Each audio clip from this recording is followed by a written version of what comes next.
the gap, standing for Jesus. Standing in the gap for family and friends. Standing in the gap, one love for all, so we all can make it in. Right.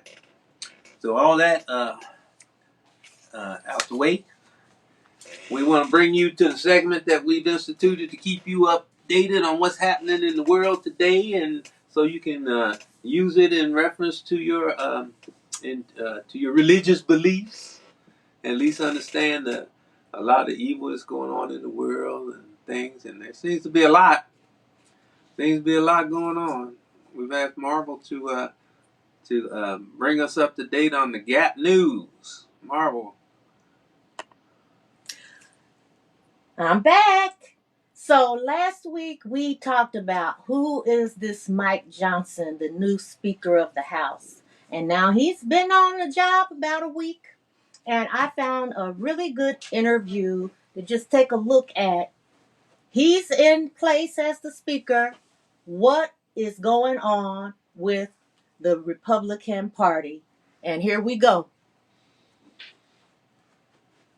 Probably the most important, one of the most important election of, I think, my lifetime. Yeah, I agree. Coming up. You and I, both former Republicans. You and I, both conservative, and actually conservative. Yeah, like real ones. Not radicals, conservatives. You and I, both conservatives. Our party just keeps getting worse. They're screwing over the military in the Senate. They're attacking, eviscerating, besmirching military leaders in the House. The Republicans are. It seems like a full-scale attack against the military, a full-scale attack against law enforcement. If you're a Capitol Hill cop, a full-scale attack against law enforcement. If you're in the FBI, a full-scale attack against the rule of law. Whatever it is, like all the things that drove my parents from the Democratic Party to the Republican Party in the late 1960s, when Democrats were radicals were trying to tear down institutions.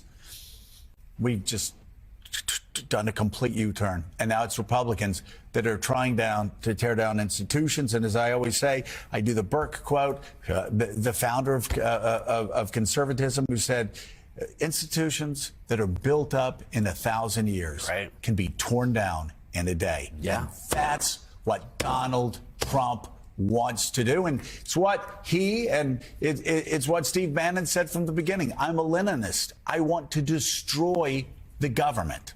What is it the Republicans stand for now? I mean, I ask myself that. Okay. People say, well, they're for fiscal responsibility. Well, I was in Congress when we spent a lot of money. Okay. People can say, well, they're for a strong national defense. Okay. Well, about half the party right now doesn't want to support Ukraine.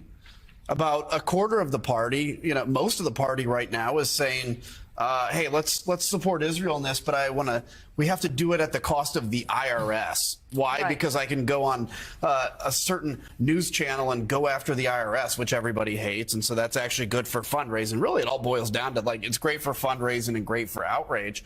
And in the book, I mean, that's what I talk about, is just watching. You got to watch a few years before I came in, and I got to watch the years after you left and on. And just now I can look back and be like, oh, there were all these signs that we were going to become a party unmoored to any principle. And it was all just about outrage and fundraising. And what conservatism has become is no longer principles. Conservatism has become, can you be offensive? Can you be the one that's the most radical? The one party at the one table at the Lincoln Day dinner with the weirdos, the next year becomes like everybody at the Lincoln Day dinner and what they believe. By the way, there always was that table. You would shake hands with Main Street Republicans. You would walk past the table of weirdos. You go, how you doing? Thanks so much for you. And you would keep walking and talking to people who believed in balancing the budget, yes, and supporting Israel and pushing back on Russia and all those very weird things that we Republicans used to believe. So, Congressman, let's get your take on the new Speaker of the House, someone you served with. Yeah. Someone How's that who, going? at the moment, has Israel aid, but with conditions and offsets and going to raise the deficit. Someone who, at least to this point, has not been willing to support funding for Ukraine, and someone who was one of the leaders in efforts to overturn Joe Biden's election. Yeah, I was gonna say he's a well-dressed insurrectionist. I mean, my interaction with Mike Johnson, I had a few, didn't know him well because nobody knew him actually.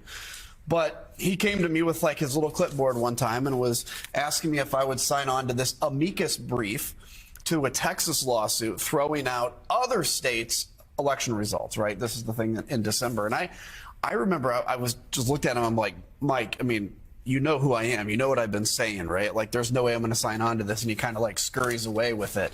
And I remember thinking, like, nobody's going to sign on to that, of course. Well, almost 100 did, including, by the way, Kevin McCarthy, who told Liz Cheney that there's no way he's going to sign on to that. I'm like, come on, I'm not going to sign on to that. The next morning, the list of people that signed on to this Mike Johnson attempt to overturn the election came out. Kevin McCarthy wasn't on it. He put out a statement that said his name was inadvertently left off and that he was added onto it. That goes to show what kind of a man Kevin McCarthy is. Yeah. Mike Johnson's just the guy that was leading what Kevin McCarthy was.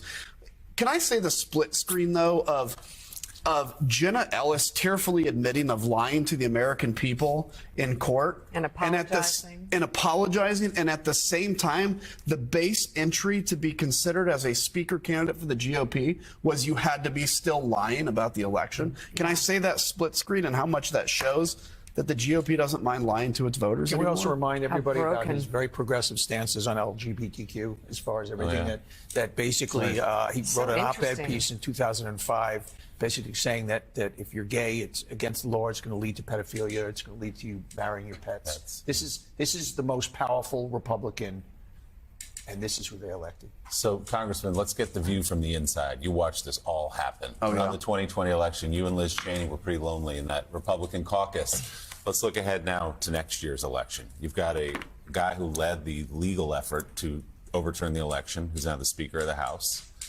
You've got an entire caucus, as you say, who the litmus test is. Are you on board with overturning the election? If it's yes, okay, you're good with us. What should we expect next fall? You should expect pure fear right now in the GOP to act. You'll be lucky if the government stays open. You'll be lucky if you get these aid bills done, okay? What do you expect next year? What do I expect next year? I actually expect the Republicans are going to get crushed because the American people know they're lying to them. I mean, even if they're too scared to say it, they know it. But I'll say this. I think the most important thing the Democratic Party can do right now, and frankly the independents, is say there's only one issue on the ballot in my mind. The only issue is, does democracy survive or doesn't it? You know, Joe had said earlier this is the most important election. Every election you hear that. This is different because I truly think the guardrails of democracy held once. I don't think they can hold against the same impact. And if Donald Trump wins, which is possible, everybody, he could win. He's only going to put people around him that say, like, I don't actually care about the Constitution. I'm going to swear an allegiance to you. So I think it's going to be an intense year. It's going to be a pretty bad year, to be honest. But do you think Democrats are going to win? I don't know. I mean, yes, I think if it's today, because I still believe in the faith of democracy that 50+1% of people can see through this. But the problem is my Democratic friends are taking it for granted. When I say be worried about Donald Trump, a lot of times they scoff at me. Like, no, be worried about Donald Trump because he could win this thing.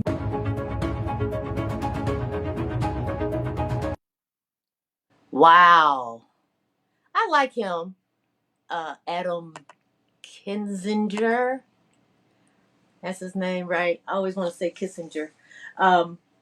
He's a Republican, and you heard the moderator. These are both guys that were Republicans, like the Republicans we knew about during Ronald Reagan and during the Bushes, and then, what's happened in the Republican Party. And I think Adam did a really good job of talking about, the devolvement of the party into just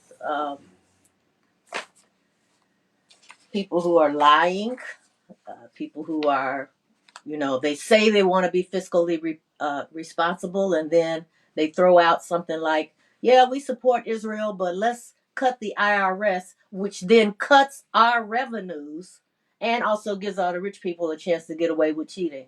What do you think about that, honey? Well, my views on a lot of things sometimes coincides with some of the things the Republicans stand for. Not everything, but when it comes down to supporting the Republicans, it's very difficult for me to do because of all the lying and the cheating and the hypocrisy and all that. The ends don't always justify the means. We can get to a point that God wants us to be at without sinning ourselves or accepting sinning. And that's what I see when I look at that party and what's being presented. And that's not all. Some of the people are good people.